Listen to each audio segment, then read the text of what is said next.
And I want to ram home the point that I am anti-conservative. As personally, that's my political conscience, and I don't think anything good is coming out of it, and hasn't for years. Have you read any CRT literature? Well, have you? Yes. Hey now, it's your boy PSA Sitch here with another Tuesday show with everyone's favorite silky smooth, fully moisturized Adam Frank. Sitch caught me moisturizing before the stream, so now he's giving me a hard time. Never gonna hear the end of it. Stream. You should have showed everyone your routine. You're hilarious. Anyway, we have Christian Riley here, returning second visit to the show. Last time he was on, he made a bunch of super incendiary remarks about Donald Trump that somehow ended up being sort of kind of true, maybe. You're saying he's prescient. I'm not exactly sure. Well, this is an interesting situation because I would still claim that the claims Christian made could not have been made based on evidence, but he got lucky. Now there is evidence. So I just now it's a different situation. Okay. So do you disagree, Sitch? Let's get Sitch's take first. Is that listen, I'm going to be 100% honest. I literally don't remember anything we talked about with Christian last time. Okay. Right. Every time we have a stream, it all just goes out in my head the second the stream ends. Okay, so well that's fine.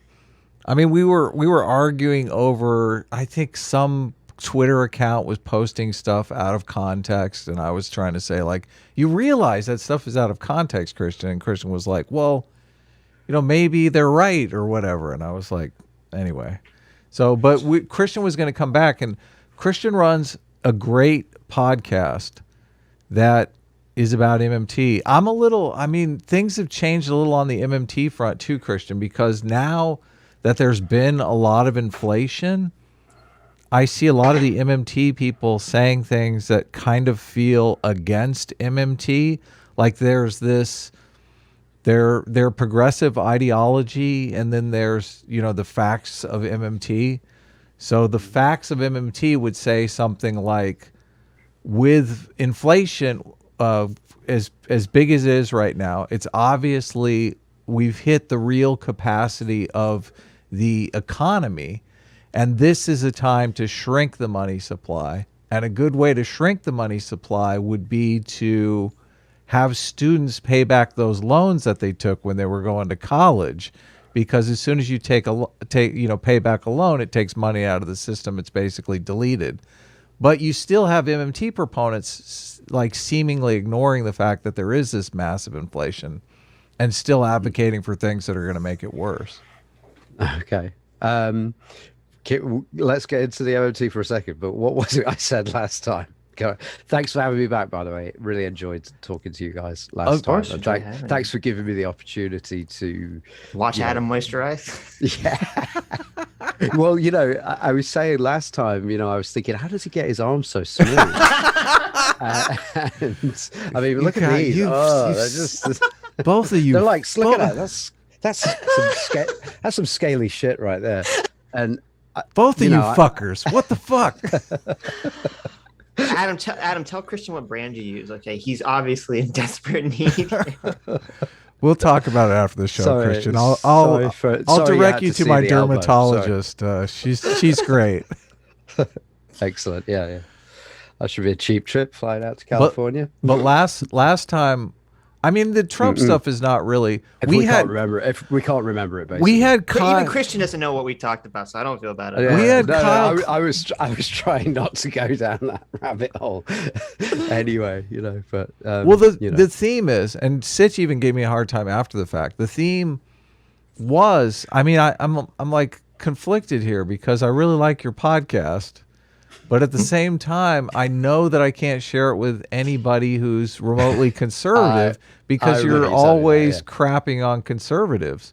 It's kind of baked into the philosophy of a lot of MMTers that they think conservatives are all Well, greedy, I mean, racist a-holes, and that's a bad representation. That's just. I think I would have. I think I would have said this last time, and I hope I said this last time. That and people say this. I'm not the only person that says this in the MMT world. That it really is agnostic. I want to ram home the point that I am anti-conservative. As personally, that's my political conscience. And I don't think anything good is coming out of it, and hasn't for years. Has it ever? There you go. So that's just me personally. I'd love to be wrong about that. Your country's being run by ultra conservatives. My country is, Brazil is. If they were any good, the place wouldn't be on fire right now. Well, let me see if I can change. Let me see if I can change your mind. The U.S. isn't being run by ultra conservatives right now. Yeah. Well, I would say they are. I would say that like them. That it's they're just wearing different color rosettes, aren't they? It's the same business. It's the same business Biden interest. is an ultra conservative. No, I wouldn't say he's in charge, is he? He's more like the sort of whoever's behind Mansion and Cinema, to a lesser extent Cinema. But they're well, I mean, I don't think they're the people. They're the people going them. I'm not sure I understand what you're saying. Well, obviously they're funded. Politicians are funded by people, right? Well, I mean, I'm assuming like with Manchin, he lives in a very conservative state, so he has to, if he wants to get reelected, he has to appeal to his electorate, his donors. He has to appeal to his donors. I mean, I think it's less his donors and more just the people who are going to vote in the election. Well, I mean, I think that's naive. Really? Okay. Yeah. I think it's a politician's job to sell out their voters to their donors. That's their job. I think too much emphasis. I mean, yeah, obviously politicians take money for their campaigns and stuff, but at the end of the day, like they're taking money for their campaign to run ads, to try to get people to vote for them. Yeah. At the end of the day, that's all secondary to what they think will get them more votes. So I think that comes before the donors at the end of the day. Yeah, I just think that it takes a lot of organized people to beat a little bit of organized money, and the organized money, there's a lot of it. So I actually don't think that organized people can beat the kind of money that is put behind candidates who rise to the level of senators and presidents and presidential candidates. Well, I don't know if I agree with that. I mean, it depends what the specifics are. Like if you're talking about Manchin, was he in West Virginia? I mean, it's a very Republican, very conservative state. And not only that, but him being in the position that he's in right now, where he gets to be like the swing vote, like this gives him the ultimate power. Why would he ever give that up? Why would he ever just blindly go along with the Democrats? He's in like the perfect slot for himself. Absolutely, yeah. Yeah, but I don't think that's based around. So I'm saying he's kind of, in a way, he's more, because he's kind of got the final veto over what gets funded.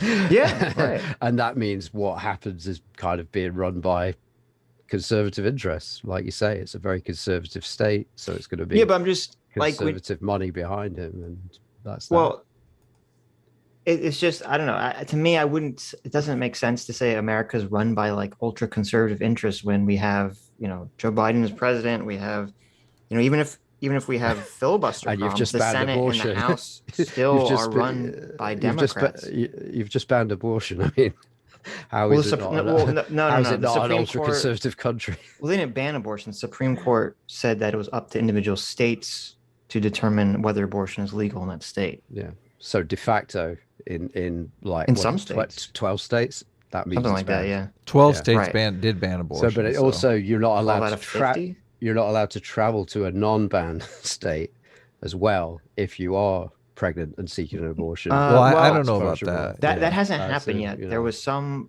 states that were talking about doing things like that, but that hasn't actually been implemented. And even if it was, I would assume that the courts would throw that out. I don't see how that would be legal whatsoever to do that. Sitch, can we get? I feel like.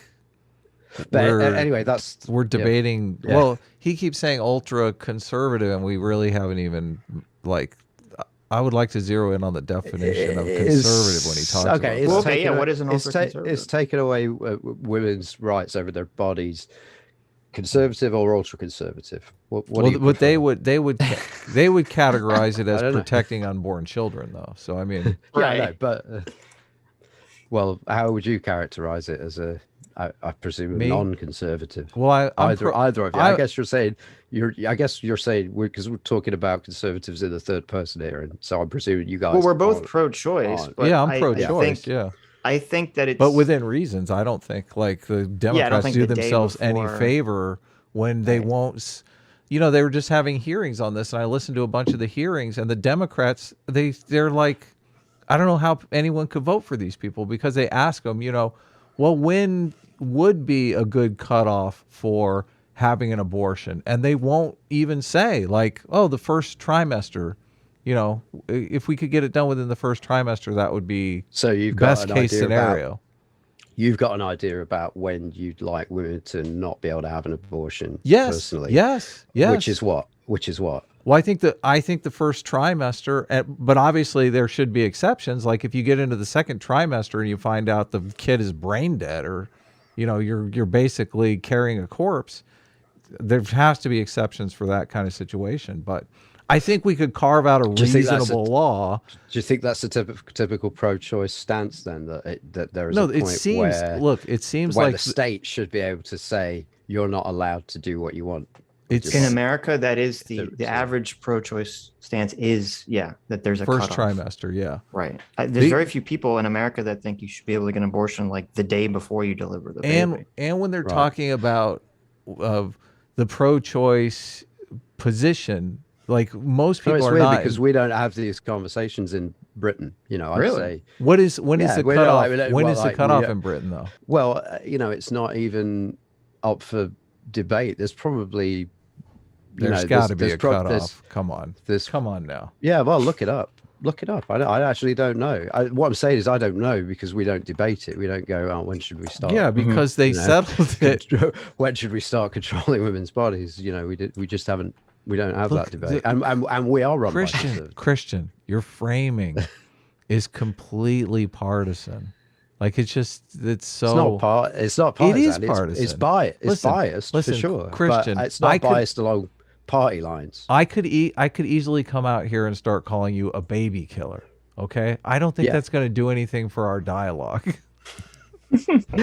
Yeah, I mean, it'd be you funny. could. I mean, that is a conservative talking point, which you are not. I'm Well, no, told. but you're just you're By you. saying when you say women controlling women's bodies, Yeah, okay, you're so- saying the ultra, super left wing, super progressive, radical progressive talking point. You are. Like Is it? I watched these. I watched Okay.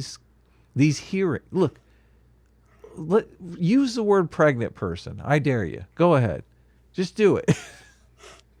Why do you mean why would I control- wanna- Do you mean controlling Oh, sorry. women's bodies, you transphobe? Why would you Okay. say such a thing? people who are capable of being pregnant bodies? Okay. See what I just did there? Look at that. You better Yeah. watch I believe- out, Christian. No, I it's believe- good. Thank you for putting me up on that. I believe in the UK it's 24 weeks for Okay, abortion, 24 weeks. So that's which is what it used to be, right, in America. 20, Roe v. Wade. Okay. 24 weeks is definitely with it. I mean, that's less than the first trimester, right? 90 days is the first trimester. I don't know, man. Well, I know obviously there's something deeply 20 unhealthy about 3, and I'm sorry, I'm going to assume your gender, Stitch. Oh, wait. That's the second trimester. But yeah, what were you saying? Oh, it is up to the second so- trimester. Okay. Sitch, I'm presuming you're a man. Sorry if that's. He goes Listen, by. He I'm goes so by they offended. them. Okay, that you would presume that I'm Yeah. a man with Well, I'm he, him asking- pronouns. I'm asking you. Yes, yes. Yeah. Christian, I want There's you to know. something. There's something a bit off color. My about pronouns three. are awesome and always right. How about I think. that? Yeah, I think it's something a bit off color about 3, 3 guys talking about this.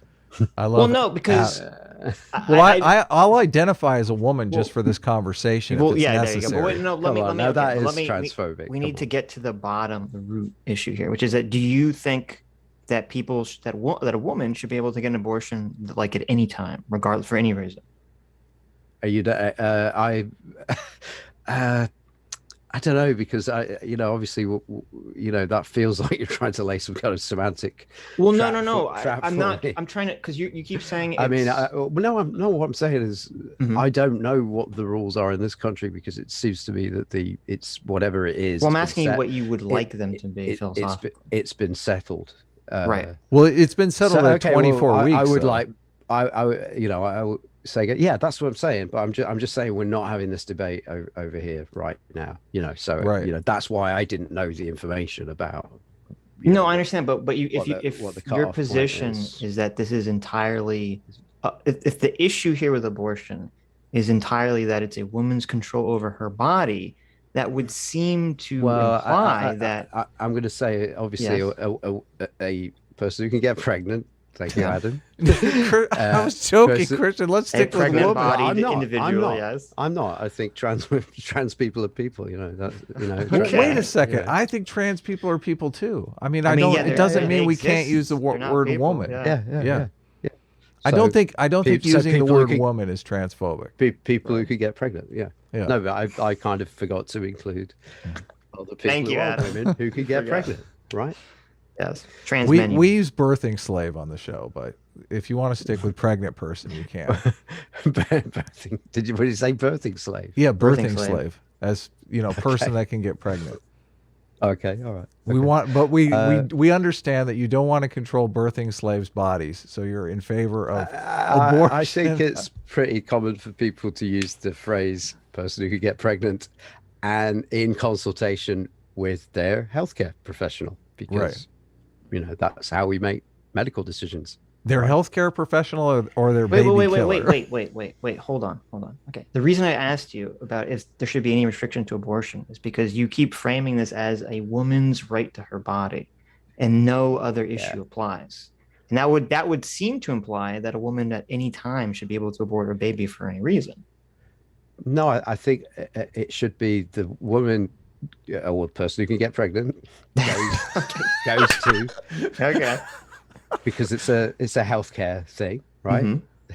Goes to their healthcare provider and talks through the options, and the options shouldn't be limited by the state coming in and saying, look, you're not allowed to have abortions in this state. It is limited in UK though. It's limited to the first two trimesters. Well, I mean, you've caught me in an area where my knowledge is very weak. And the law is irrelevant to what I'm asking. I would presume that I'd like to hope, but I don't know without, going away from this conversation and Googling around and things like that.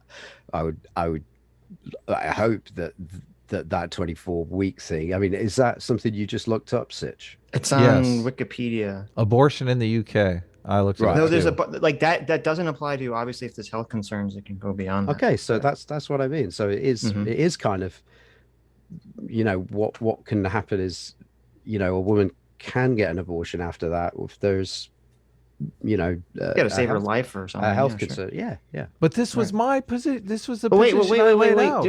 We have to listen. We have to figure out. That's we not have the to position. simplify this down to a single element, and that's what I'm trying to get at here. Is that, I mean, most people, except for like really insane people, which there are a couple of them, will say yes. Obviously, a woman should be able to get an abortion if like she's going to die or have grave bodily harm to herself. Obviously. But what I'm asking is, do you think? And I'm not asking what the law is. I'm asking, do you think philosophically that a woman should be able to get an abortion for any reason at any time? I haven't done the reading to be able to answer this question. Is that I don't understand. Is that a fair? Is that a fair enough answer? I don't understand. Reading for what? Well, because there's medical implications, isn't there? Well, no. It's a perfectly healthy, in this hypothetical, it's a perfectly healthy baby. The person just doesn't want to have a baby. They're like, I decide not to have a baby. Yeah, but at that point, I'm sure there's a point in it where it's actually risky for the person who can get pregnant to abort. That I would like to think that that's where the 24-week thing came from. No, it had nothing to do with the risk. But I don't woman. know. Okay, well, what was it? Was it just like they flipped a coin and Well, decided that would... I don't know in the UK and America, the original 24 weeks comes from viability of the fetus, whether it can exist Right. outside of the mother or not. I don't know if that's the same reason they have 24 weeks in the UK, but Yeah. Well, this is it. This is what I'm saying. I just don't know enough about okay. it. Because it Hypothetically assume that a woman could get an abortion at any time and she'll be perfectly safe. It has nothing to do with the health of the woman. Okay. Should a woman be able to get an abortion a week before she's going to deliver the child or the fetus or the baby or whatever you want to call it? Hint. The answer is no, Christian. Okay. Just so you know. Yeah. I well, that's, I'm just I will accept hell no. Why? But wait a minute. What? Okay. This is what I'm saying. I'd rather know more about it before I open up my mouth on a live stream. Okay. That's fair. Listen, that's fair. If you want to say that you want to know more about it, that's fair. Yeah. But then you can't just hand wave away and say, I believe a woman has control of her body, because you're admitting that you don't know enough about it to comment. Yeah, we're the only reason we're putting the screws to you here, Christian, is because you came on and you said that our country is controlled by ultra conservatives who want to control women's bodies. I don't think said it. I think I said those two things at different times. But I would say, well, I don't think you did. Are you think that? I did. Yeah. Are you saying it's the Democrats that want to control women's bodies?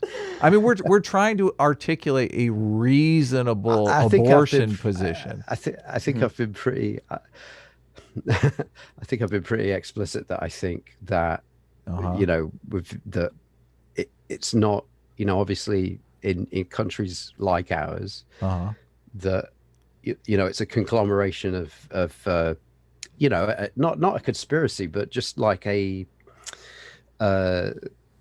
results of a confluence of a sort of whirlwind of different business interests that kind of constructs policy, rather than, the Democrats are in control now, get ready for ultra liberal policies. It's like, okay, the Democrats are in control, let's have a look at these ultra liberal policies.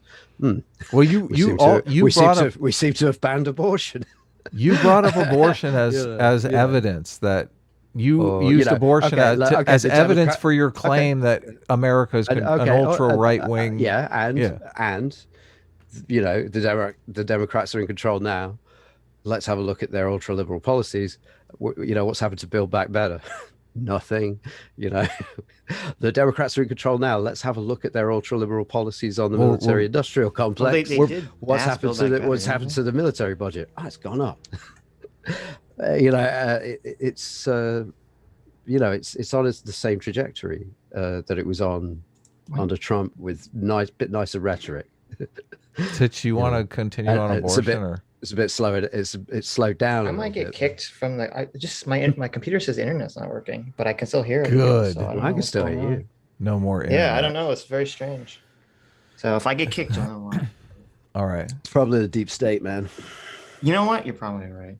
That's probably exactly what it is. So, Christian, I want to push back a little bit on. Obviously, you have a conservative stereotype in your head, and you've laid out a position where, I mean, you've said, you're against conservatives and you don't think they have anything helpful to offer.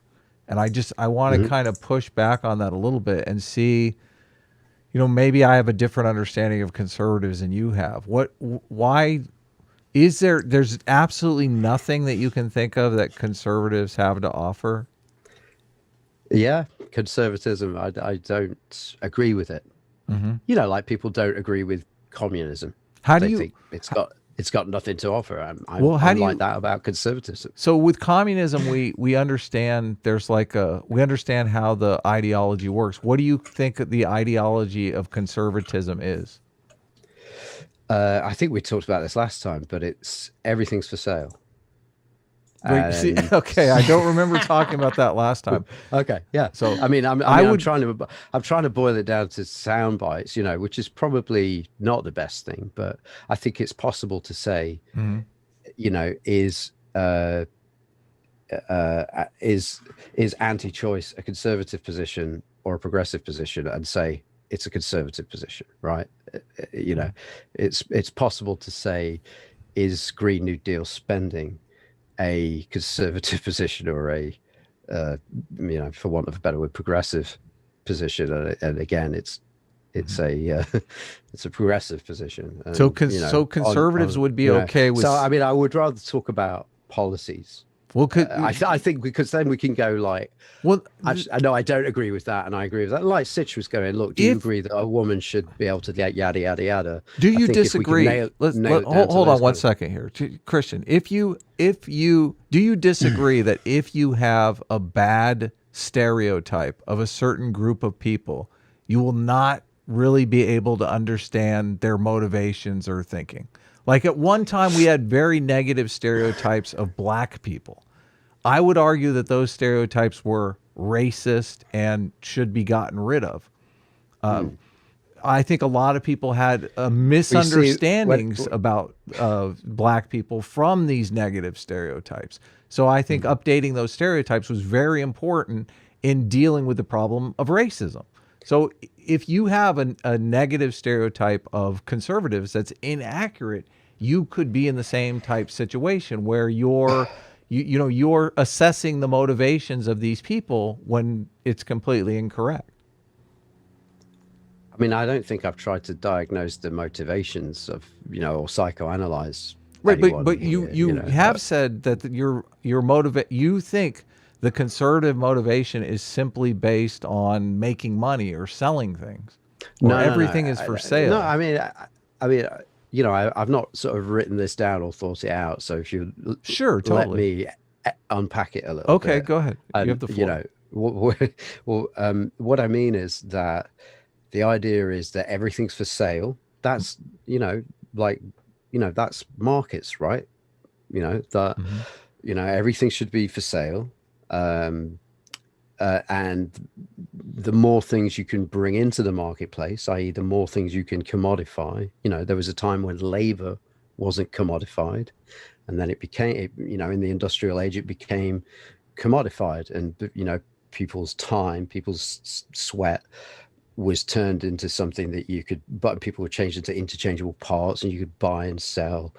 You know, it's something that you could acquire a percentage of people's time, and if you utilized it in the right way, you could turn that into profit and buy more people and buy more people's time. So, you know, that's what I'm saying. Commodification brings things that weren't previously commodities and gives them commodity character. So everything's for sale, including people's time, and anything that interferes with that is a distortion, is an act of violence against this free state where we're all just sort of trading things. And I think that's flawed on an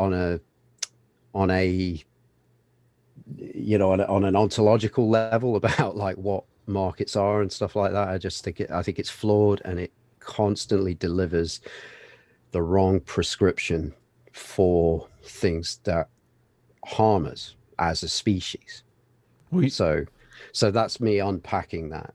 Well, no, I would describe what you're describing as, first of all, we're only dealing with economics. We're not talking culturally here. And I would describe what you're describing as neoliberal economics. Well, yeah, but that is, you know, that's, to me, that's conservatism. You know, that's what it's there. It's to preserve that, you know. So but obviously on the abortion issue, which we touched on, we're talking about conservatism in a cultural context, which is something completely different. Yeah. Well, no, you were asking me like if I were to sort of like stereotype, you know, what conservatives are. I mean, I just gave it a bit of thought there, and I would say that's where my problems with conservatism stem from. And then everything else, the other sort of acts of violence that are sort of meted out to the rest of the species as a result of that ideology, flow from that.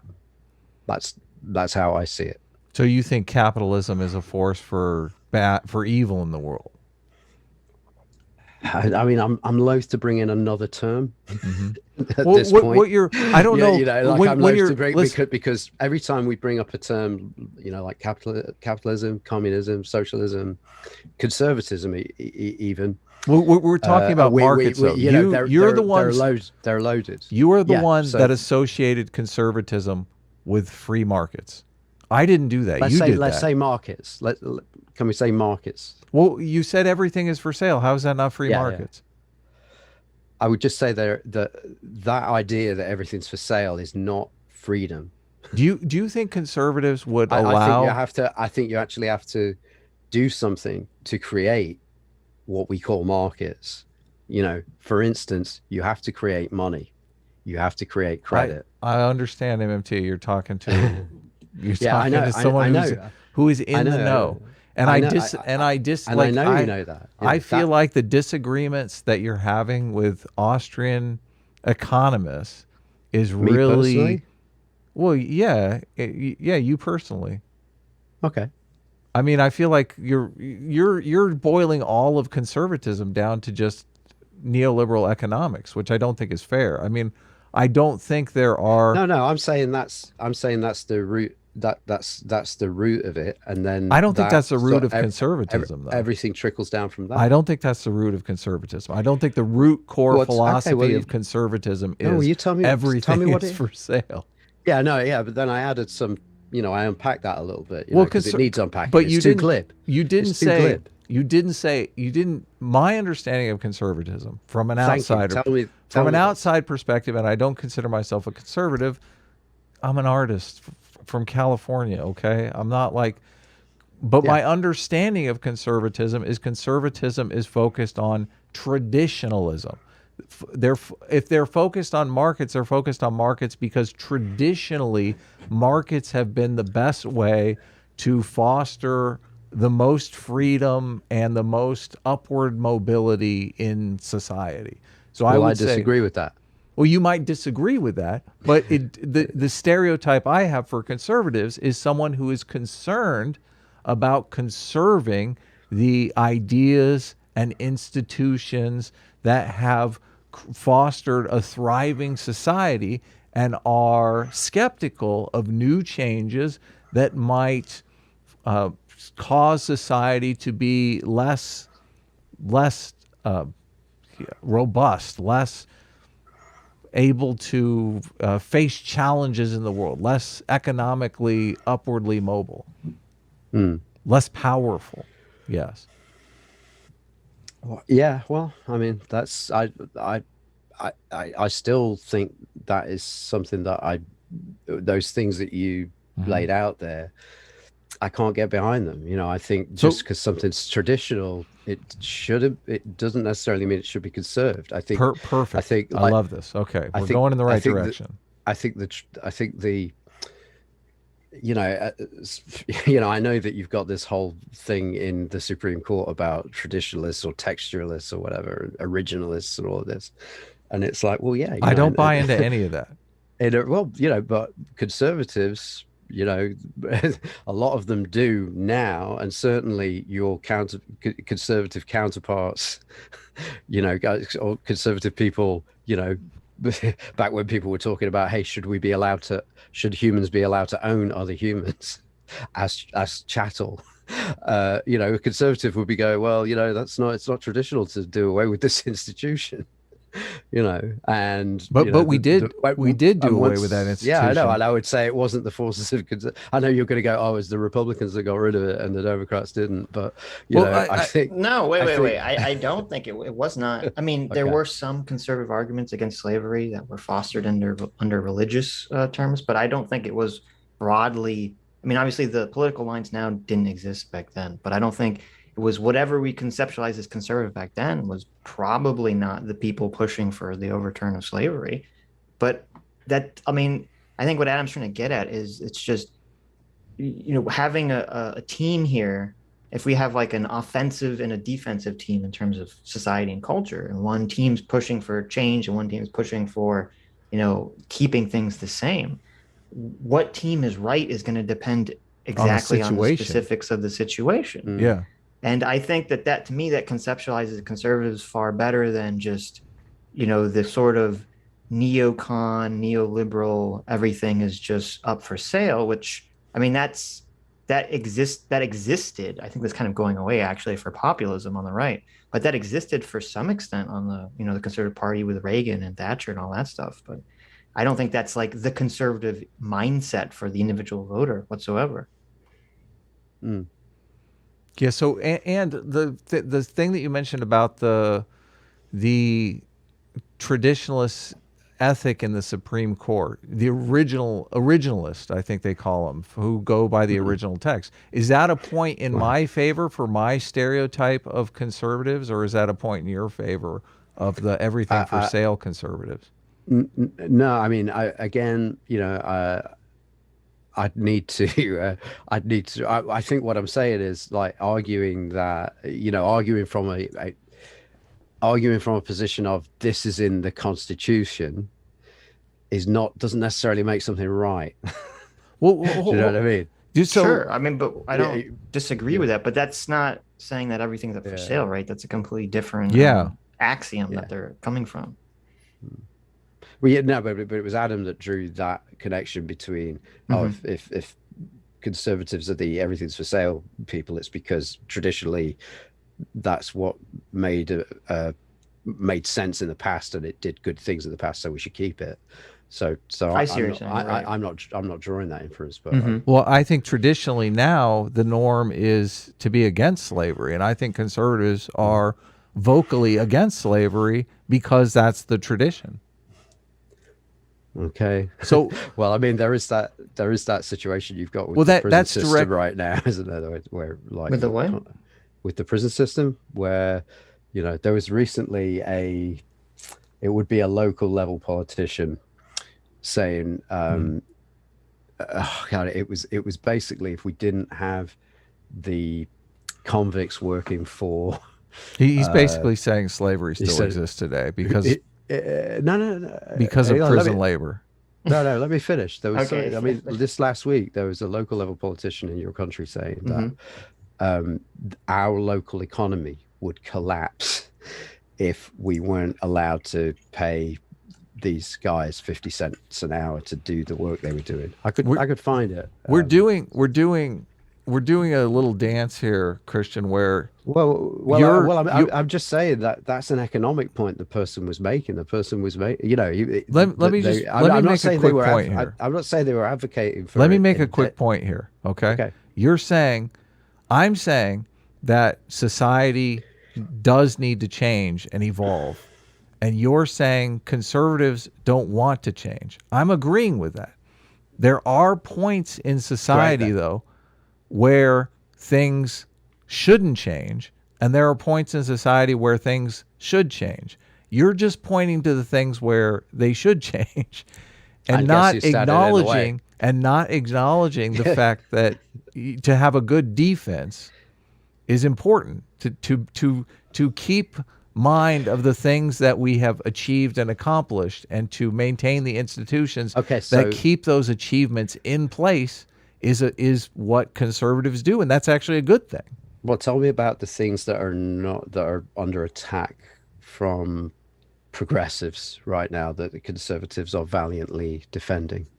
Well, I would say the concept of CRT is utterly racist, and that conservatives are actually on the side against this new form of racism that's been introduced into public schools. I'd say that's good.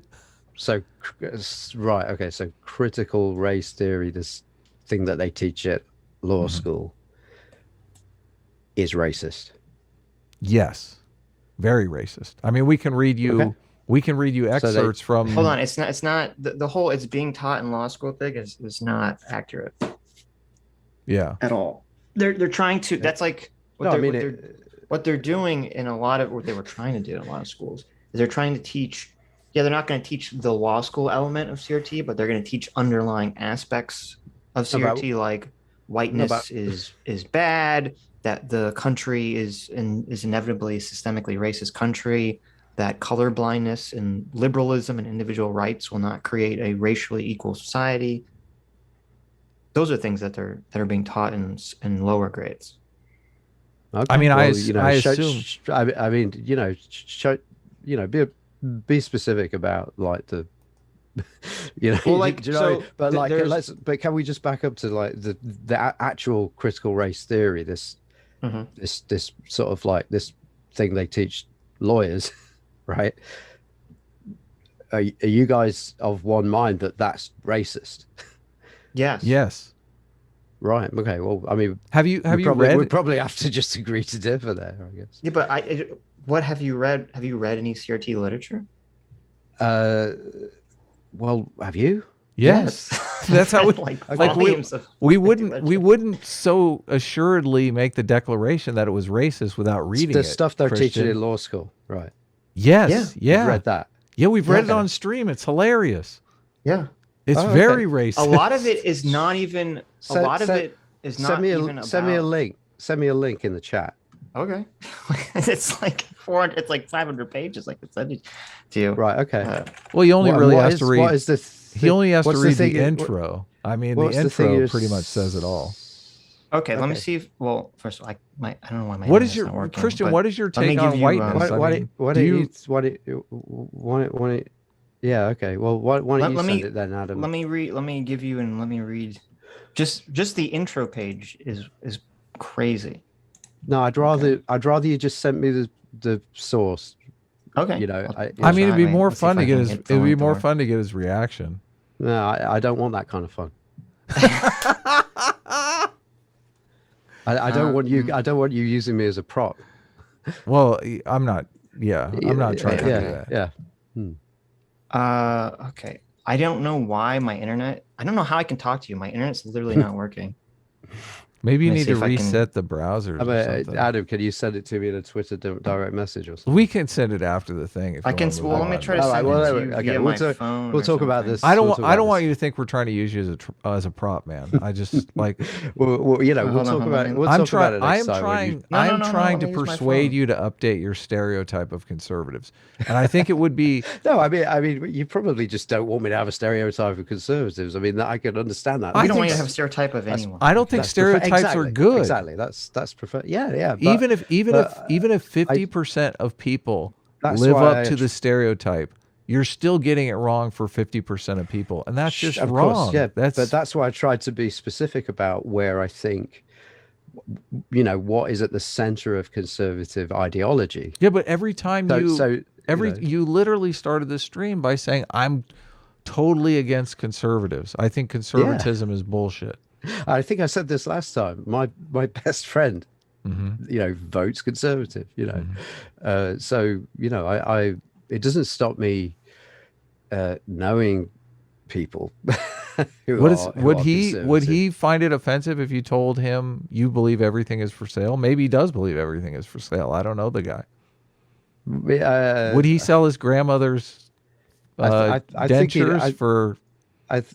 yeah, but that's not what I said, was it? I didn't say that. So what do you mean by everything is for sale? Maybe that's I important. mean, I did unpack this a little bit earlier.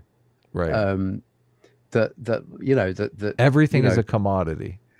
yeah, or everything that can be commodified should be, and you know, and that's good because then people can decide with their vote with their dollars or their pounds or whatever to you know what's good and what's bad, rather than having some top-down structure say what's good and what's bad.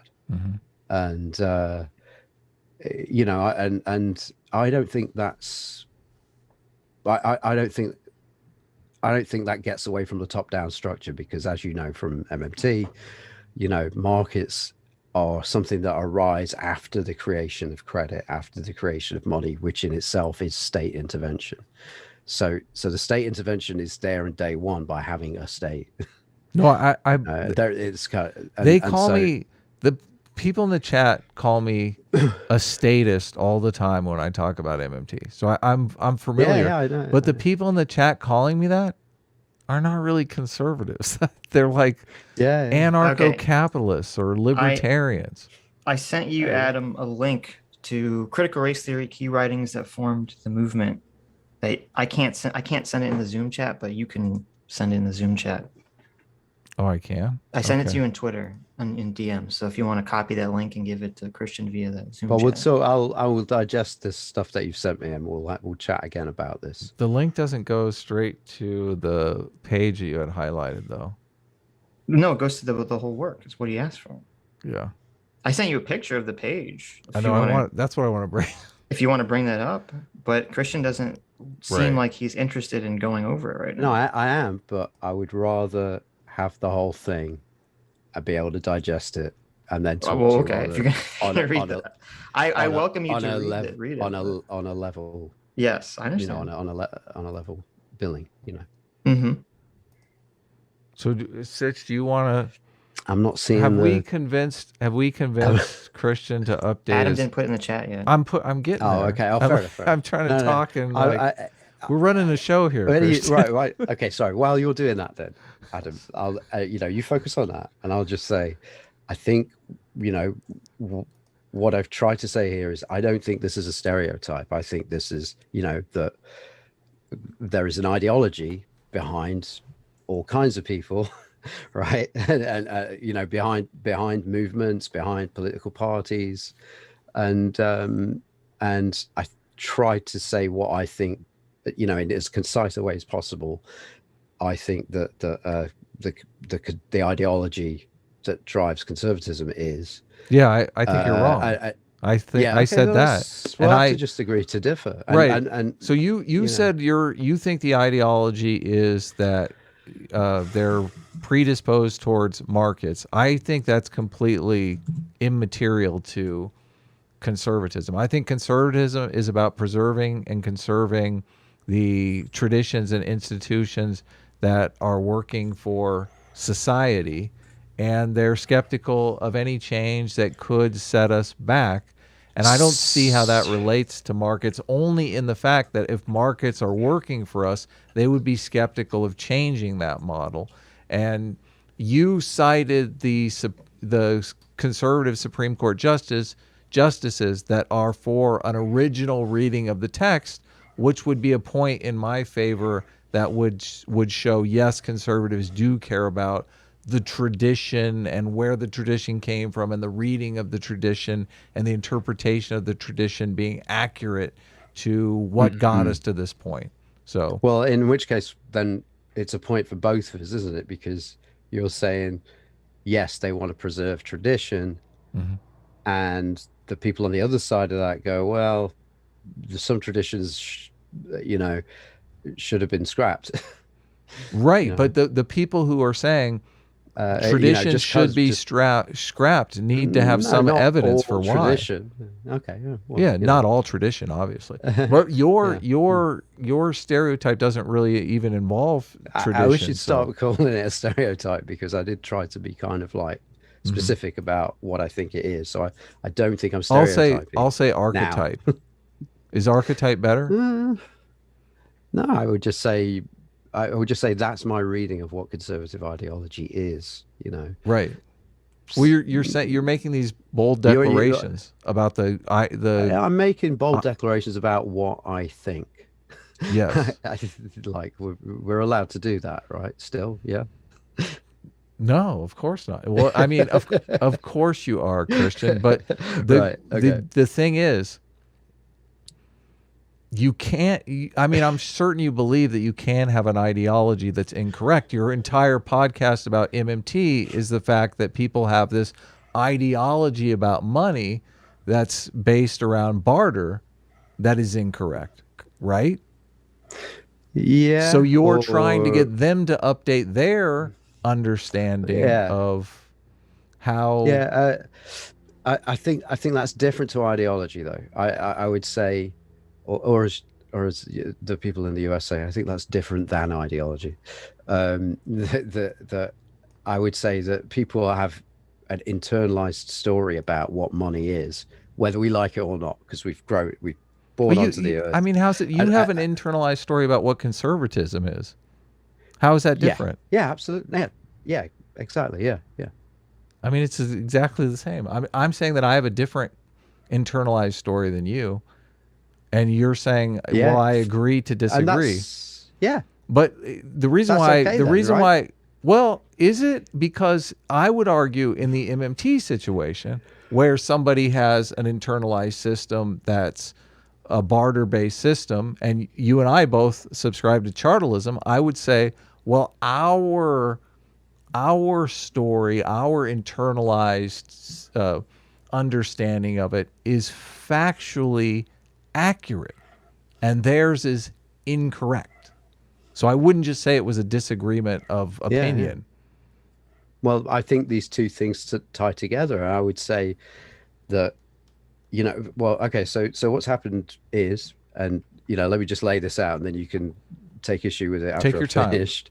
Okay, is I said, you said I can't play your podcast to conservative friends of mine because they would just go nuts because you've got this stereotype of conservative people, and I don't back away from the idea that I don't like conservative ideology. So, and I said that, and you were like, well, what is conservative ideology? And then I said glibly, well, it starts with everything's for sale, and obviously that's obviously too much of a bumper sticker. That's not a complete ideology, so I had to unpack it, and I unpacked it.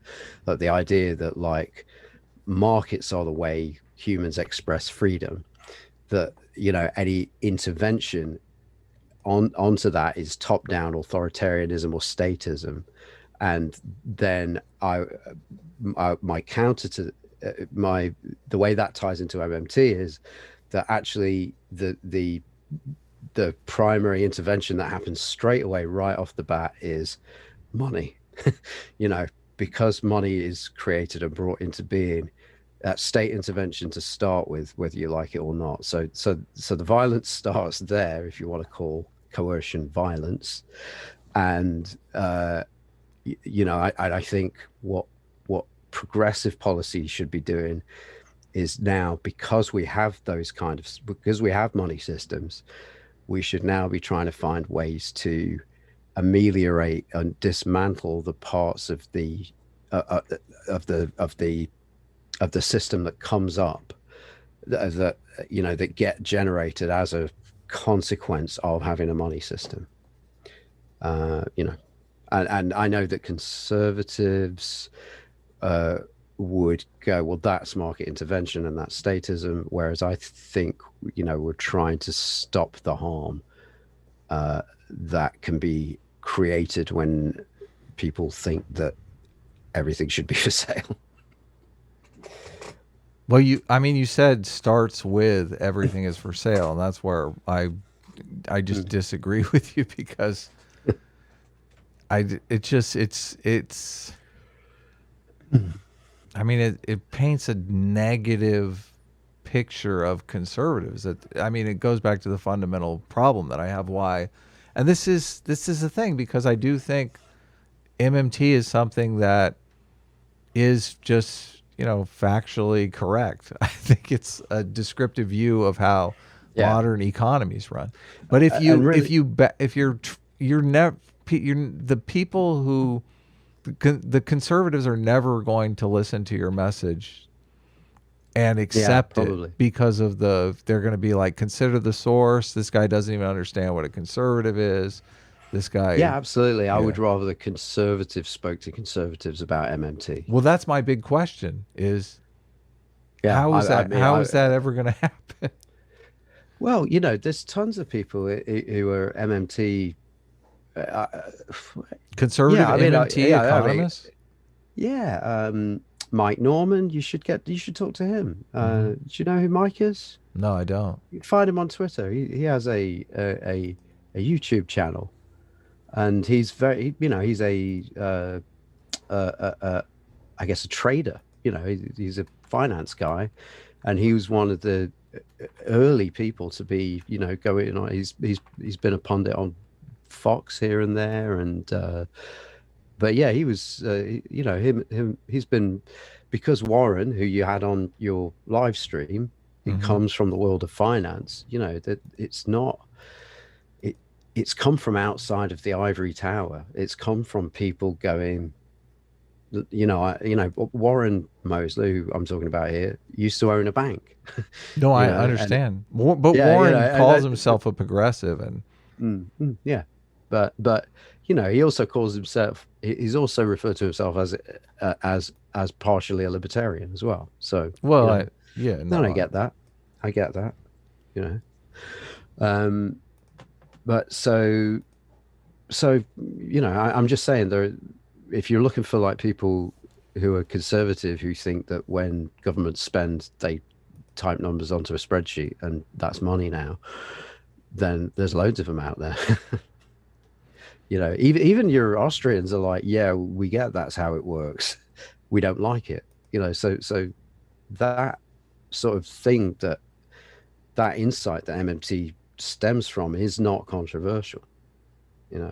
So I think what I'm saying is, I try to be sort of, I don't really want to bring, or I don't think I'm the right person to bring conservatives into the tent. I agree. I agree with you there. Just like you don't, just like you, as I guess you would say you were a progressive. I would not call myself a progressive. Okay. No. I'm a centrist. I'm an enlightened centrist. Yeah. Well, just as a centrist, then you've probably not come across Mike Norman, who I'm talking about. I subscribe to his channel. I just subscribe. We're in different different. Yeah, I guess we're in different channels. That he's talking to that constituency who's identifies that way, and I think that's okay. I think it's easier to sort of. I don't think I would come across very well. I know that I'm not coming across very well at all to anybody that's right of center or even centrist right now. But I know that I would come across worse if I wasn't being true to what I think. And so that's really what I'm trying to do here. No, I understand it. I can respect that. I don't think you're arguing in bad faith or that you're. It is what it is. That's it. If I was trying to pretend to sort of like conservatism, you would smell it over there in California. My would smell problem, like bullshit. Well, my problem is, I guess this is really where the conflict arises, is that you have a very firm position that you don't like conservatives, yet you're just the type of person that you're describing that you don't like, I don't see as a conservative. So it seems kind of like misdirected animosity. And okay. I thought maybe I could help iron that out, but let's tell me what you think I'm describing when I describe this sort of inaccurate stereotype of a conservative person. Well, there's a super chat right here. Joe the Meg for $5 says he seems to be confusing right libertarian ideology with conservatism, which I like neoliberal. I think is more apt. Conservatives saying things start with markets. Aren't conservatives the more religious of the two parties? And to say that, if you're a Christian believer, that you would believe in markets over, I don't know, serving the poor or helping the church. Yeah, this is why I'm trying to sort of, to me it doesn't need complicating for me, because like I say, I don't talk to them. I talk to my best friend, but we talk about different stuff. We both like Rush. You're like, we can't talk about this because obviously we'll just. No, it's not even like that. I know what he thinks. He knows what I think, and it's like, okay, let's put on some, let's put on a David Lee Roth record and jump around and get drunk. Mm-hmm. Well, that's good. I've had conservative friends. Before I really understood conservatism, I've always had conservative friends, but I always kind of looked down my nose at them like I was the enlightened one, and they were just, in this weird bubble. but once I was like, oh, I'm wrong. I'm the incorrect one. Then I could better understand where they were coming from. So Sitch dropped out of the call. I don't know if you noticed. Yeah, that. no, did. Yeah, he sent us a message saying, I need to restart my router. I'm off now because you guys are too radically left wing for me. And he's put a ton of shit in the chat there. Look at that typical progressive, just lying through what his else teeth has he here. written? He's also the South will rise again. Oh dear! Oh my goodness! Look at this. Honestly, I mean, I can't believe he's not here to defend himself. So, obviously, for anybody that's watching, I made all that up. Yeah, he's joking. But the South will rise again by the looks of it. So here's another one I found. So Beck for $10 says he's making all conservative traits negative. You should make this dude lay out a justification for the existence of conservatives. Why should they be allowed to exist as a party if what he believes is true? See, this is I don't know. Oh no, Sitch is back. This is the place where I won't be able to lie. I won't be able to lie about him. See, this is where I just fundamentally think it's better for our politics if we perceive of our political opposition as conservatives are defense and progressives are offense, but we're both on the same team. I think that metaphor works because it doesn't make it to the point where you're trying to kill the people who are on your team. We're out in the world fighting other teams, not trying to destroy our own team from within. So that is just a better conceptualization for me. I know when times get good and there's no external threat, it's easy for us to, since we're so tribal by nature, to turn on our political rivals, our interior threats.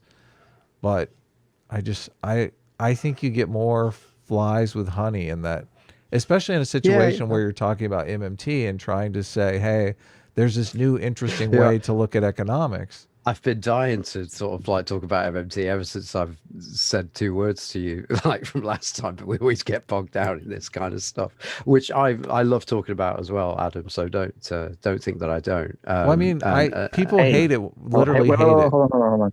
Can you hear me? Yeah. Yeah, I can hear you now. Is it making an echo? No, it sounds okay. There was a little bit of a scratchiness to it. Are you on your phone? When you first started? I'm on my phone, yes. I figured. Yeah, hilarious. Did your router go out? My router is dead, yes. Okay. I don't know what's going on with it, but so this might be a short stream then. This could be a short stream. I don't know what's going to happen. Well, you sound pretty good. I mean, I guess you can't get on the computer though, so you can't see the super chats. I can't see anything. I'm surprised it's not echoing. It's not, I don't know, maybe it's good at not picking you guys up, but anyway, I was terrified this was going to happen on the 200th stream. I'm so glad that it happened. I'm so glad that it happened after that. Yeah, better today. So should we cut this short? Should we reschedule for tomorrow, or what should we do? I don't. Well, I'm trying to call. I'm on the other line. I'm trying to call AT&T. So give me I don't know, 10 or 15 minutes, and if I can't sort it out, I guess we'll do it tomorrow. It could be your internet's out. The internet, like the lights, like just a red light for service. So okay, so the router exists. It still works. But the internet's out. Yeah. So the broadband that's coming into the router is probably died for some reason. Yeah. So before we cut out, Christian, let's talk about MMT a bit. The thing is though, everyone is going to be like, everyone's against you now. Like you got to warm up the crowd. You're a comedian. You know how this works. No, I can't actually. I can't. Like I said, I can't pretend to have a different political conscience. That's how I feel. So, listen. Do you feel as a progressive you're obligated to hate conservatives? Hate's not what I would call it. You did say dislike. I mean, the next level is hate. I think that's okay. Yeah, so let's keep it at dislike because that's accurate. Okay. So you don't like them. and also I think I said conservatism, and like as well. Not conservatives. Yeah. Yeah. But I mean, I would like, think most conservatives are thinking that you're straw manning their ideology. Like if I came out here and said progressivism. Well, I did try multiple times to be specific about. I try and not straw man it. Well, no, hold on. I know that you've got people in the chat saying that my characterization of it is. If I came out here and is said not conservatism, so we'll just have to leave it there, because if I came out, that's what I think it is. Do you understand though that you're saying that you understand conservative ideology better than a conservative understands their own ideology? I'm saying that would be me coming out and saying progressivism is about. I'm saying is about socialism. Grooming children, killing babies. Yeah, I'm saying I've spent several decades on the planet now. And done a fair bit of reading, done a fair bit of living under conservative governments. I have experience, and I have drawn some conclusions about how I feel about conservatism and what I think it is. And I think it's okay to do that. And I think it's okay to say that on a live stream. Well, yeah, it is okay. Yeah, of course that's okay. But I mean, I question the. Well, do you think that the people who vote conservative, I mean, do they subscribe to your definition of conservatism, or are they being tricked and they believe something else? I don't know. That's why I went with conservatism, because I'm sure that, like you've said, there's different types of, you've got the Christian right, you've got people who would call themselves Christian who are a bit more, well, we just have a Christmas tree and we like some of the Bible stories, and they might be called themselves conservative. There are people who are Christian to that extent who would call themselves left of center as well. And there are people, so once we start adding these extra caveats in about, well, what type of conservative are you talking about, it gets away from something you can either thumbs up or thumbs down, which is why I went with the definition of, and again, this is not me straw manning it. I'm just recapping what I said earlier in longer form. The sort of markets. It is technically a straw man, but equal freedom. It is if I say the short thing, but I did also say the long thing. The long thing is still a straw man. Like you are constructing a conservatism that turns them into evil people, and the reason you're turning them into evil people is because that's easy to defeat.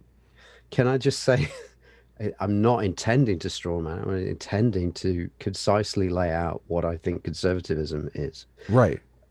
If you're wrong, I mean, you can sort of have a go at me for not being an academic paper or not being a 500-page book on what conservatism is. I'm just a guy talking into the internet. Right. That's what I've got for you. If you ask me to be concise about what conservatism is, I'm going to give you a concise, the best I can do. It's not an attempt to straw man. Listen. If I give you a completely inaccurate definition of progressives, that's my personal definition of progressives, that is absolutely nothing like any progressive you know or have ever met, and I do that, and that progressive image that I give you is some horrible, terrible person that nobody would want to hang out with in a million years. The reason you could infer that I'm doing that is because I'm creating an image of progressives that you find impossible to like. That is the definition of a straw man. You're creating an argument that is easy to defeat, that is not anything like the real argument. I mean, it's the exact same idea. So, well, I can do that. I listen to conservatives do that all the time. Progressives are socialists. I mean, you have done that since we've been talking. You've been... Progressives are people that want to teach white children to hate themselves for being white. That's to sum up what you said about what you think critical race theory is. So, I'd say that's a straw man. Well, I mean, you first of all, you've mischaracterized my position here because somebody. I thought you said that. Well, no, you can I do think there are a lot of progressives that want to teach critical race theory because they believe critical race theory is not racist. That is completely divorced from the fact that critical race theory is racist. And if they knew that critical race theory was racist, I think that they would be against teaching it. So I think progressives are not racist. I think progressives are. Oh, you're back again? I'm back on my computer. Everything's good. Yay. Okay, so you just need to restart. Sitch, remember how you told me to restart before the stream and stuff? You listen, this rarely ever happens, okay? It's only happened like twice. For me. For you, it was happening like every time. Come on. I'm trying. It was because he was getting moisturizer on his keyboard. And Hilarious. Okay. So do you understand what I'm saying? Like it's funny that you. I'm basically trying really hard not to straw man conservatives, but at the same time, tell you what my problem is with. Did you hear what he said? Sitch, no, I didn't. I missed the last 5 minutes. Yeah. He tried to say that you and I are painting a picture of progressives that only want to teach racism to white children. No, I don't paint that picture. Well, first of all, I don't even like Adam uses the term progressives. I like using the term leftist. But leftist is socialist though. Yeah, but all this CRT, and this is what I mean. I don't think Christian understands this. CRT and all this other woke stuff comes from explicitly anti-liberal leftist academia. But there are progressives that are not socialists. I know there are progressives that carry in favor for this, right? Because they don't know that it's racist. They think it's not racist. But that undermines.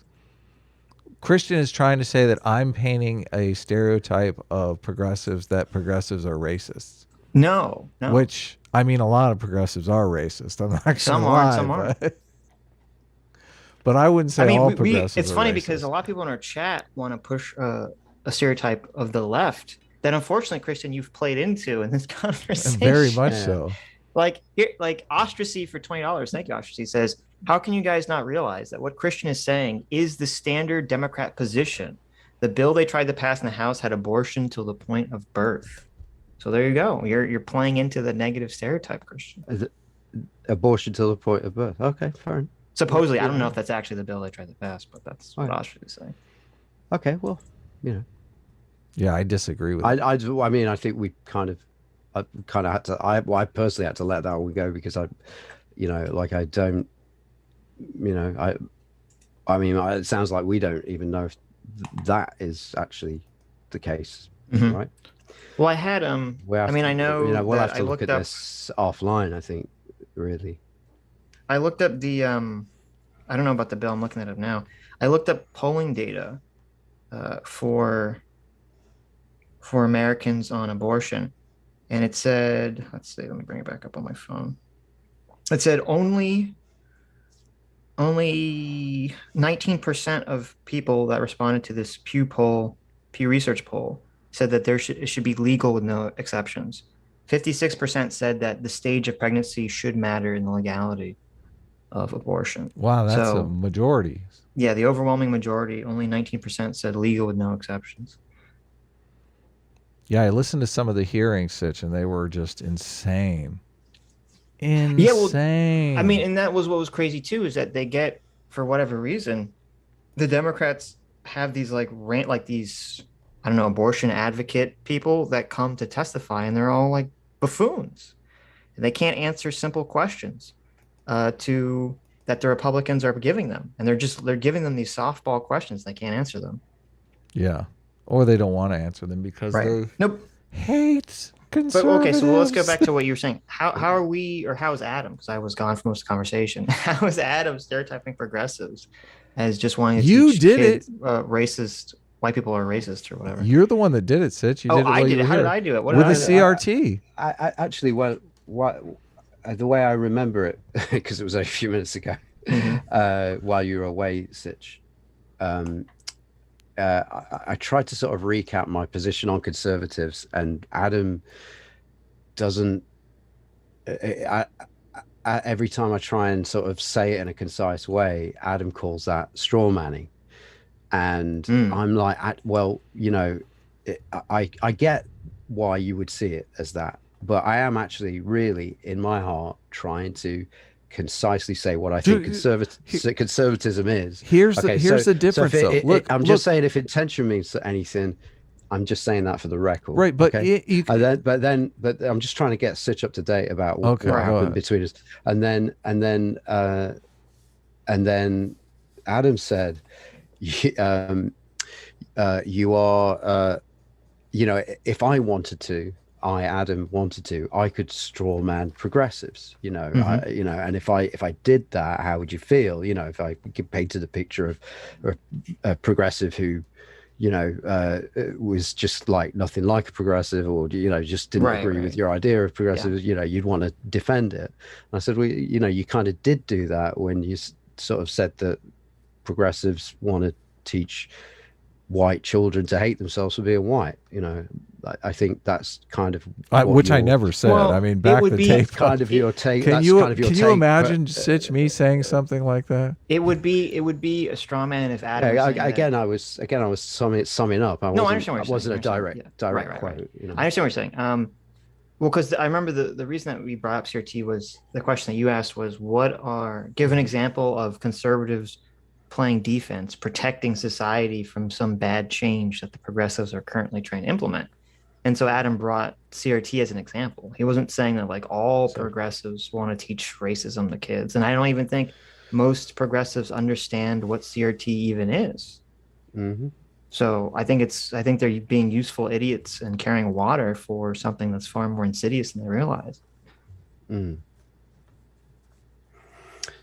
Okay, so they either do want to teach white kids to hate themselves for being white, and they know it, or they are doing that and they don't know it because they're too stupid to know it. So. I think the leftist academics who've created this stuff understand what they're you could teaching. call that a straw man, but I won't. Well, no. Okay, so what I said was, I think the leftist academics who've created CRT, and I'm sure there are teachers that understand what it is, that they want to teach basically that liberalism can't solve racial problems, and that essentially whiteness and white culture is essentially racist, and that therefore white people are essentially racist. I mean, and they've been very explicit about this. If you listen to Robin DiAngelo or any of these people, I mean, that's what they just say it. They're not hiding the message. They're saying, to be white is to be racist, and you have to continually do all this work to undo racism, and you can't be neutral, and blah blah blah blah blah. They all say this. It's not. None of this is hidden. However, there are lots of. Is that a direct quote? And was there any other context to, to be white is to be racist? I mean, is that what Robin DiAngelo? I don't have the exact quote on hand, but it doesn't matter, because if you see the problem with this. No, I don't, because if I give you the exact quote, then you'll say, well, I have to read this on my own time. So that doesn't, for the sake of the conversation, it doesn't matter. No, I'm just asking you whether it's true or not. But, we can't. That is Robin DiAngelo's position. Yes, if you've read White Fragility or any of her books, she has this very weird, like self-flagellating religious position about to be white is to be racist. Yes. That's not an exaggeration. That is her position. And I don't think you think that to be white is to be racist, I assume. I don't think that a lot of people, I don't think the majority of Democratic politicians who are supporting CRT or at least fighting against Republicans trying to ban CRT, I don't believe that they believe that white people are automatically racist, or that the Republicans liberalism can't solve racial problems too, but they're carrying water for all this stuff. The Republicans are trying to ban critical race theory from being taught in schools, or banning it because it outright from being taught anywhere, even in law. So far the way the laws have been structured there hasn't been any for colleges that I'm aware of. They're generally for K through 12 education. And they don't even say they want to ban CRT explicitly. What they say is they want to ban certain ideas that if we go through the laws, it basically don't judge people by the color of their skin. Just because someone has a special skin, a specific skin color doesn't mean that they're responsible for the actions of their ancestors. No one should be made to feel intentionally be made to feel bad for the color of their skin. You know, there's like 9 or 10 of these things that they go through. That's the Republican position Yes. that you're outlining, right? Yes. Okay. And the critical race theory people are saying, no, people should be made to feel bad because of the color of their skin. I don't think they'll admit to that, but that's essentially what their writings lay out. Yeah. Right.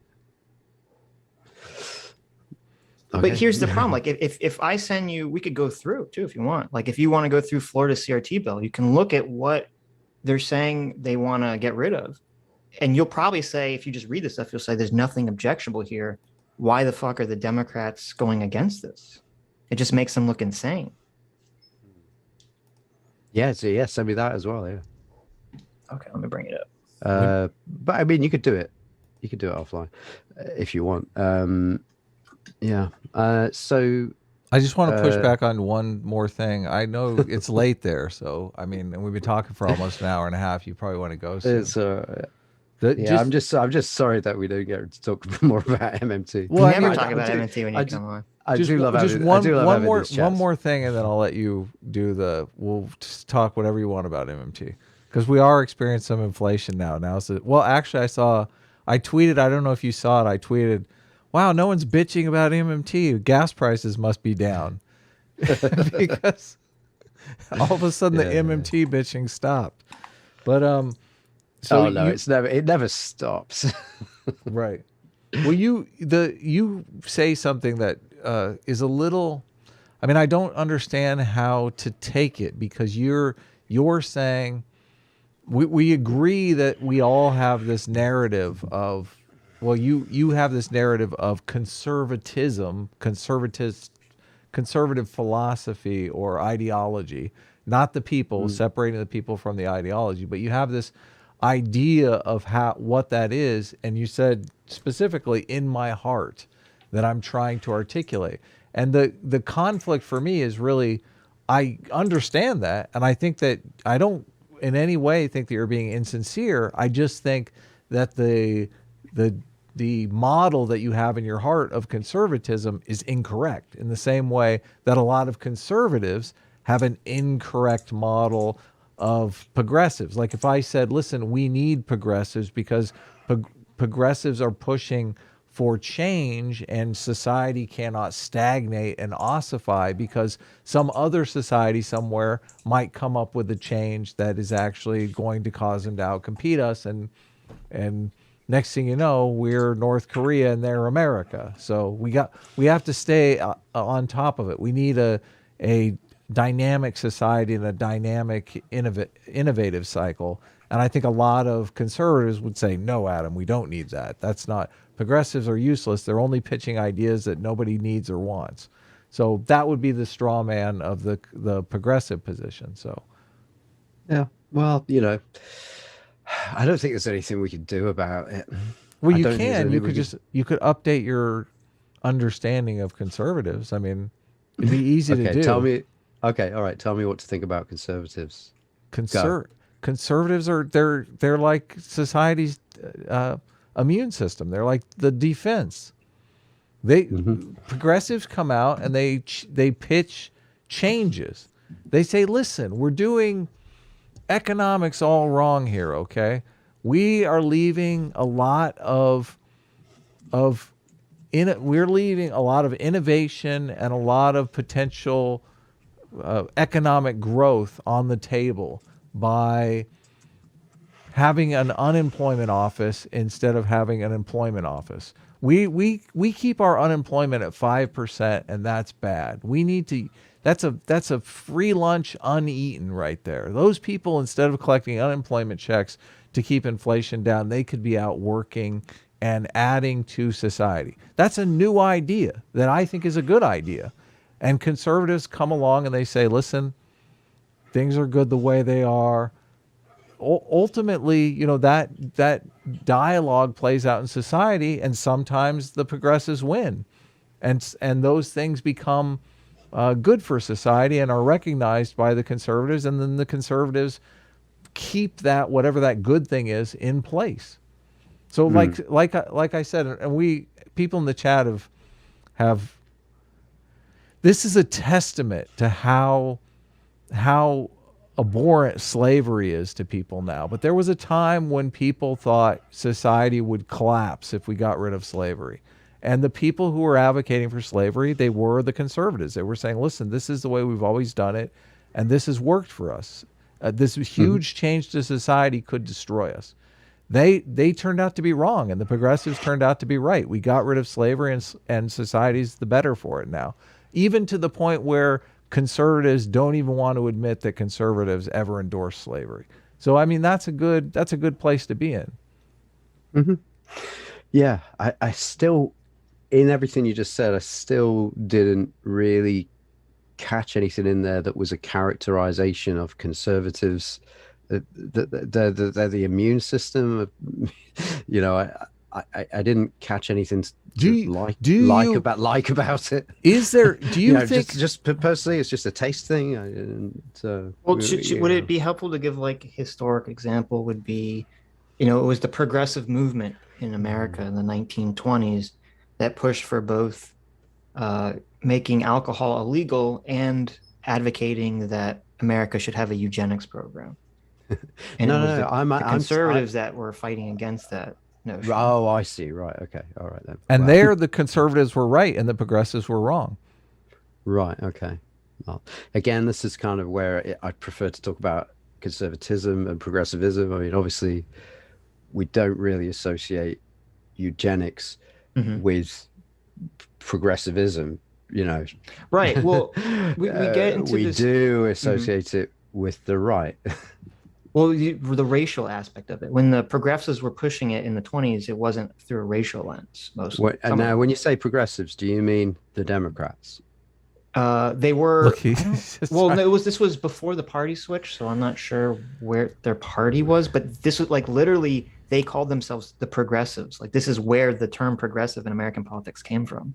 Eugenics. Yes, it's really weird. I know it's not talked about, but it's true. And this, the right always loves to bring this up because Margaret Thatcher, I don't know, the lady who started the what's the abortion thing called, Adam? Planned Parenthood. The Planned Parenthood lady who really started it. I mean, she was kind of on board with a lot of the eugenic stuff, and so were a lot of abortion advocates in the 1920s. And so the right always loves to kind of throw this in the left's face.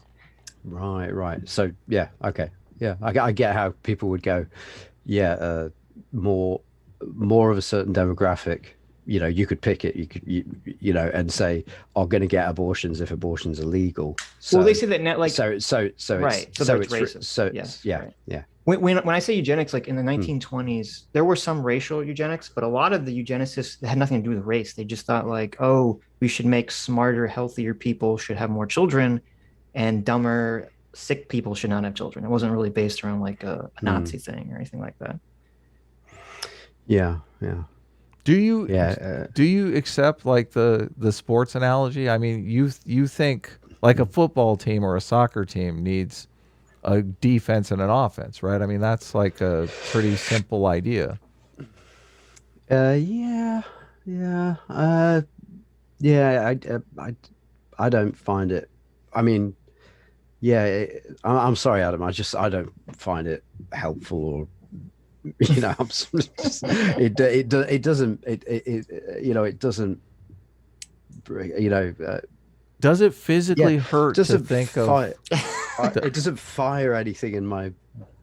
You know what I mean? The neurons don't fire. Yeah, but that could be me.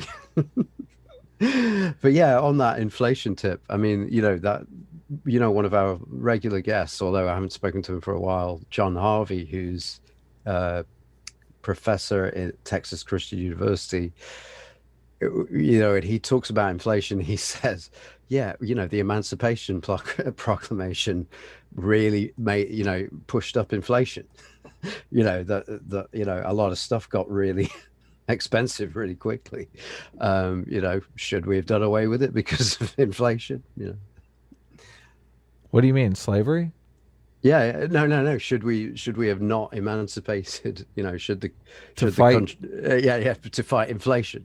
Because a whole, basically, cotton labor got really expensive. Well, we'd like to think overnight, but there was that whole sort of Juneteenth thing. No, but, I think getting rid of slavery was the moral thing to do, and the exactly. But there were costs to that. If there were costs to slavery, and like if you're going to do a cost benefit analysis purely on economic lines, obviously, which I think is probably a more of a conservative way to look at the world, which circles back to the beginning of our conversation. It's still ways. Then you'd go, oh, inflation's bad, it's robbing future generations, yada yada, and it misses the wood for the trees, which is, should human beings be able to own each other or not? Well, yeah. I mean, I guess there's a different topic between whether like going back to your example, whether abolishing slavery will create inflation or not is a different question than is it moral or not, right? Yeah, absolutely. Yeah.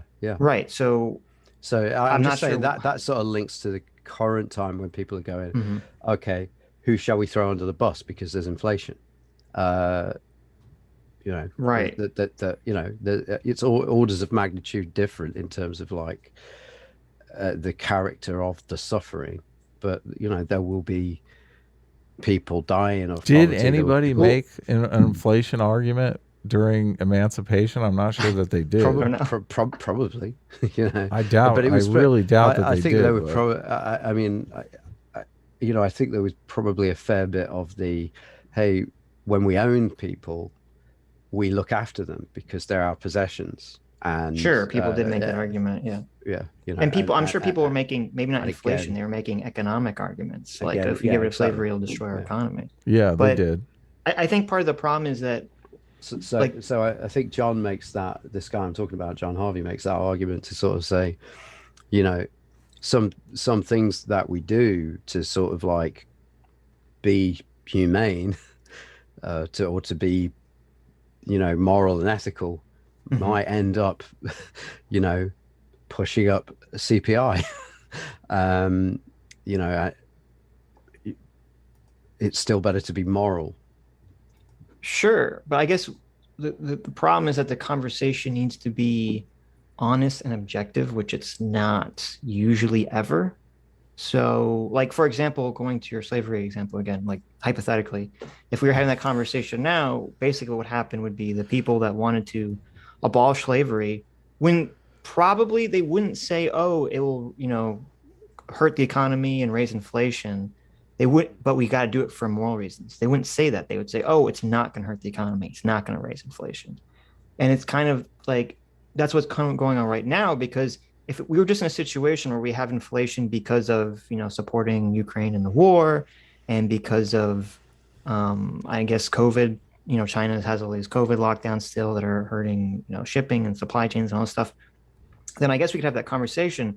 The problem is that people on the right, and I don't think they're correct on this, but people on the right want to point to, the bailout, not the bailout, the bills that COVID, they gave people stimulus COVID relief. Checks. Yeah, the stimulus checks, right? They gave people all those checks, and they want to say, see, that's what created the inflation. And so it's kind of like no one's really having a conversation about what is moral. It's really whether what objectively caused the inflation in the first place. Yeah. Well, yeah. A very dead horse for $4.99 says, I'm donating to give Christians some free will. Look at that. 5 units of free will, Christian. $4.99. We round up. Will he use? Well, that's 5. I'm not feeling it. I need more freedom. You need more. Freedom.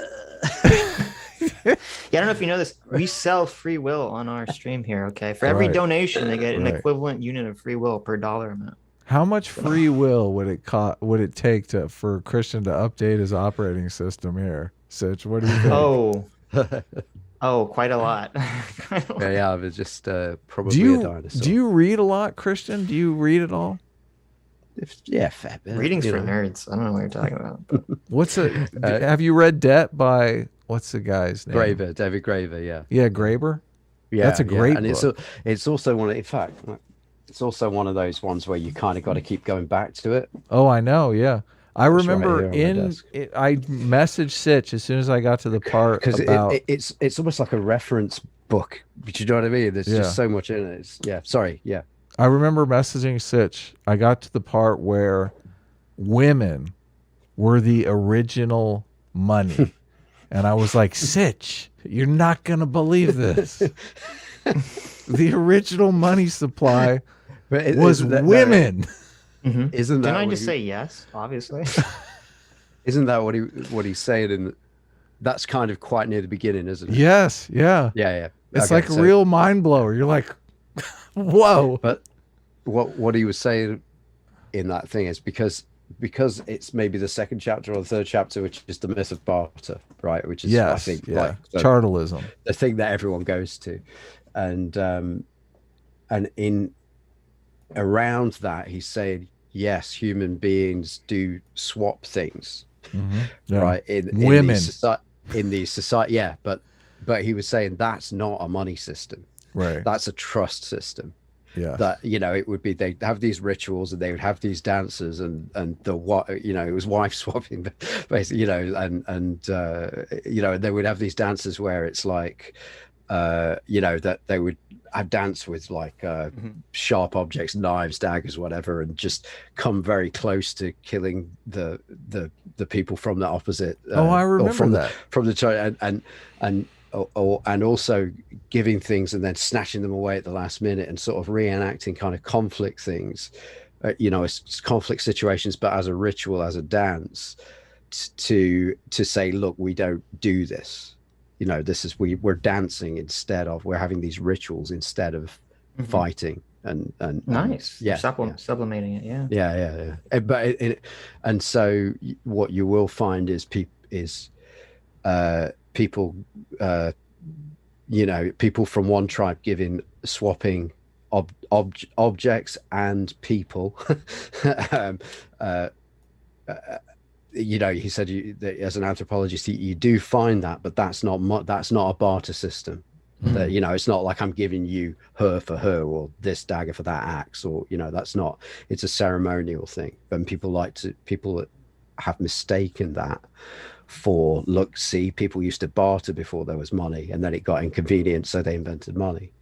And so he brings all that up to just sort of say, no, that's, when people see examples of that, they were actually, he does use a term for it, but that they were sort of like something like cultural valuables that were exchanged, as a way of keeping cordiality going between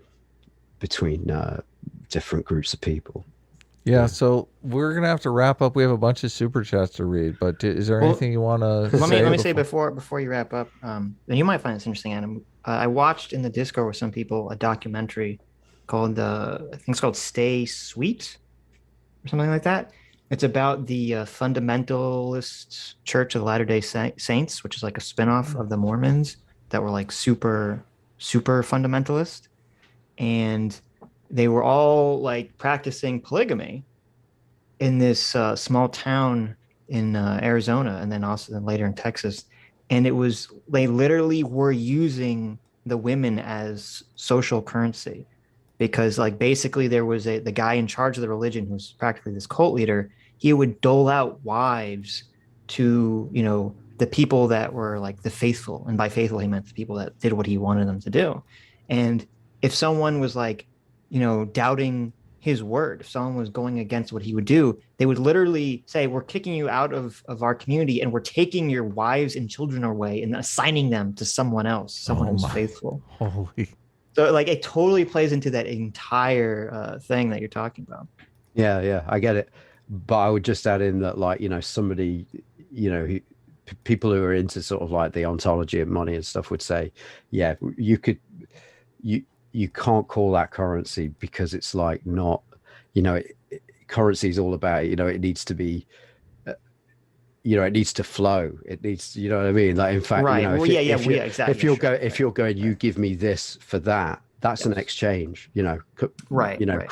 Money is credit. And also, isn't currency, like, definitionally, isn't currency supposed to be basically like worthless outside of its being currency generally? Yeah, Perhaps, but the whole idea is that it has been abstracted away from things. Yeah, from a physical thing. It's a legal agreement, you know. Yes, people will say that money is debt, and I agree with it. That they're two sides of the same coin, no pun intended. That you know, what we would say in MMT is like a £5 note, you know, is a promise to pay £5 of your obligation to the state. It's usually a tax bill. That's the most common obligation that you have to settle with the state, you know. Even if people who think they're living off grid or surely I can avoid tax completely by doing this, that, and the other, you know, if you buy anything, you've got value added tax, you know, you would call it sales tax in the States and stuff, you know what I mean? So it's just, it's there, it's shot through everything that, you know, you need to, that there will always be some obligation in the US denominated in dollars, you know, permanently there, creating a demand for the $4, you know. So yeah, I think that the simplest way to think about money, or the simplest way to think about US dollars is they're a tax credit, you know, and then, you know, everything else flows from that. All the people, all of our audience knows this because we badger them with MMT all the time. But yeah, you know, so, you could say, okay, well, we're going to make people a currency, you know, like you know, like going back to that, you know, is well, the book is not really about, but a state would have to then go. The book we're talking about is not an MMT book. It's called Debt. It's the first 1,000 years, and people in debt would use different things to pay off their debt, and they would get into debt different ways. And sometimes when they were indebted to some other person, they would say, oh, my daughter's available, take my daughter in slavery. That's how I'll pay my debt. So it wasn't necessarily a barter system as much as settlements. Yeah. But it becomes a system when somebody goes, okay, we're going to create a unit. Well, there were people that would come along and place like a tax on people for exactly. And if they couldn't pay the tax, they'd take their daughter or their wife or whatever. They'd be like okay, well, I'll take this. Like we do now. Do now when you can't settle your debts. You're like, okay, what have you got that's worth money? The book is fascinating. Graeber is a bit of a commie at the end of the book, though. I mean, he does drift into that like Marxist philosophy. So he's a libertarian socialist. I was just listening to Steve Keen is on this podcast, the Lex Luthor podcast, or it's not Lex Luthor, it's Lex something or other. Yeah. Steve Keen's an interesting character, but I don't think Steve Keen is MMT. I think he's MMT adjacent. He's very close to it. But there's a few things that he doesn't agree with. I think you taught me. He's very clever. Oh yeah, he's a great guy. Yeah. All right, Sitch, any final thoughts before we see Christian out? You have any final thoughts, Christian, or? Okay, all right. So all I was going to say about MMT, even though your audience hates me, and I'm sorry, I to anybody out there that's, you know, thanks for sticking with it. I'm sorry if it's been hard to watch or it's hard to listen to things coming out of my face. This is great YouTube. I actually really don't like upsetting people, which is really why I like to be specific about who I'm talking to. So I don't like to go into conservative spaces and go, you know, fuck you all. I don't know exactly, you know, but like I say, I do know how to talk to my friends who feel different to me about a great many things where, you know, but, you know, I figure I'm talking to you guys and you guys like to talk about politics and ideology. So I thought I'd be frank about how I feel, but I don't want to, I don't actually like, you know, I think there's a thing about online in the online world where, you know, that, you know, causing offense, riling people up and stuff gets eyeballs, and that's what it's all about. And I actually, you know, if I've said anything that's done that to people, I haven't done it for that, you know. And you know, and I also think that, like anybody that has kind of found it hard to listen to what I'm saying and hasn't clicked away, is you know, I've you know, extended themselves and done quite a bit of an emotional labor there that I probably wouldn't be prepared to do for myself. But so, you know, thanks for that. And I think this is how I rounded off last time, that if really, if you don't, if you're having trouble, I've probably said about like 3 minutes of things that have got to do with MMT in this live stream, and I just urge you to just go online and find Warren Mosler's 7 Deadly Innocent Frauds of Economic Policy. It's a book that you can read in an afternoon, maybe even 2 hours. Warren Mosler is the father of MMT. And maybe you've gone on about him ad infinitum, Adam, on the channel. So, I might be teaching you guys to suck eggs or whatever. But that it's a short book, and he is the sort of originator of the ideas that then built into this body of academic work that since the 90s that is called MMT. And it's best to go to the source. There are short reads that can describe what MMT is, but I think it's a really good book, and it's not it's not full of people with it's not full of wild left-wing ideas. If that's how you perceive me, that's just me. That's not MMT, and none of how you feel about me changes the way governments spend or the way that's a knowable thing. You can sort of you can find that out. It's not it's a little bit buried, and it conflicts with the story that we have internally about money as people that have to earn money and have it taken off us in the form of taxes and stuff. We've got a very whether we like it or not, we've got a very sort of deep rooted idea about what money is, just because of the time and place we've been born into, and the MMT, the description of how money comes into being, and and how governments spend is kind of it's falsifiable. You can go and check it out for yourself, and it should change everything.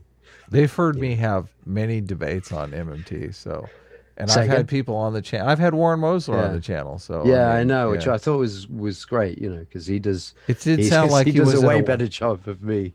He does a way better job than me. It did sound like he was in a wind tunnel, but. So Aaron Clark has an interesting super chat here. He says, Andrew Clark for $2 says, "Better in quotes, better to be moral," says the baby killer. So, okay, that's interesting perspective. Nice. And a very dead horse for $1.99 says, "I don't hate Christian, but I don't care about MMT." Which that's pretty much the sentiment of most of our audience. So I find it fascinating. Our audience says they don't. Our audience in the chat, they say they don't hate you. They just think you're in an ideological bubble. That's of course they don't. Yeah, they don't hate you. Well, I'm not in a bubble, am I? Because I've listened to all you guys telling me that I'm wrong. Well, you're in the. We're shouting through the bubble. I'm not at you. Well, what would it take for me to not be in the bubble? Actually, come out and say, "Oh no, I've changed my mind now. I'm conservative." Yeah. No. Wait a second here. Right. There's like the bubble is basically there is a reality. We're saying that your view of the world is based on a fiction that's not true, and we're trying to say, listen, here is reality. We want you to see reality, but you're going, no, I'm comfortable seeing my fiction. Yes, right. So you're that's in the cave. That's Christian. what the bubble. You're looking at the shadow puppets on the wall, and we're like, climb out of the cave. Yeah, there's a world outside. Our audience is basically says the guy who's a fucking a person emoji. of shadow. Fair enough. Fair enough. Okay, that is fair. Yeah. At least you're okay. Thank you, Christian. Anything else before we go? Comedy show, everybody. Anything else before we go? Oh, from me, yeah. I think I've pissed off enough people. That's good. Well, thanks for coming on, Christian. It's always a pleasure. You've pissed off nobody, but okay, all right. That's true. Well, I'm sure you pissed off somebody, but you're welcome back. Take care, man. Thanks for sticking with it, guys. Thanks. All right, take care. Bye. And I'll read the things that you sent me, Sitch. Oh, good luck. Good luck. Okay. All right. Do I need to press the thing? You can press the thing. Yeah. You can just turn. Okay, I'll just say. Turn your computer off. Okay. All right. I'm gonna press the thing. Press the big thing. I'm gonna press the red button. Okay. All right. Thank you. Thanks, everybody. Sorry. Everybody. Later. Hi, you just listened to a clip from the Sitch and Adams show. If you like what you heard, you can listen to our live show right here on this channel on Sunday, starting at 1 p.m. Pacific, 4 p.m. Eastern. And if you want, you can super chat us. We read $20 and up super chats on the show and then do a follow-up stream on the following Tuesday where we read the rest of the unread super chats and interact with fans of the show. Subscribe to this channel right here to listen to the live show or to listen to more of our awesome clips.